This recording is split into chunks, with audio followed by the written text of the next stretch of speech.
আজ আমি বাড়ির সামনে এটা কি দেখলাম। হ্যালো এভরিওয়ান, আমি রূপসা আর তোমাদের সামনে নিয়ে চলে এসেছি আরও একটা মিনি ব্লগ। ঘুম থেকে উঠেই আগে চলে এসেছিলাম ছাদে একটু এক্সারসাইজ করার জন্য। আর এরকম তরতাজা ওয়েদারে মেডিটেশন করতে কিন্তু বেশ ভালো লাগে। ছাদ থেকে নেমে এসে আগে আমি ঘরটা মুছে নিচ্ছি, যেহেতু প্রচুর বেলা হয়ে গেছে আজকে। স্নান করে এসে আগে আমি ভাতটা বসিয়ে দিচ্ছি।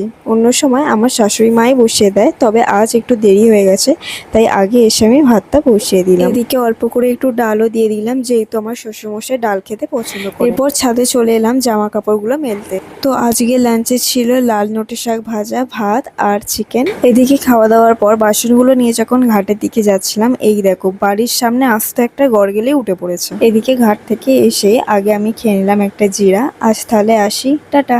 আজ আমি বাড়ির সামনে এটা কি দেখলাম। হ্যালো এভরিওয়ান, আমি রূপসা আর তোমাদের সামনে নিয়ে চলে এসেছি আরও একটা মিনি ব্লগ। ঘুম থেকে উঠেই আগে চলে এসেছিলাম ছাদে একটু এক্সারসাইজ করার জন্য। আর এরকম তরতাজা ওয়েদারে মেডিটেশন করতে কিন্তু বেশ ভালো লাগে। ছাদ থেকে নেমে এসে আগে আমি ঘরটা মুছে নিচ্ছি, যেহেতু প্রচুর বেলা হয়ে গেছে আজকে। স্নান করে এসে আগে আমি ভাতটা বসিয়ে দিচ্ছি।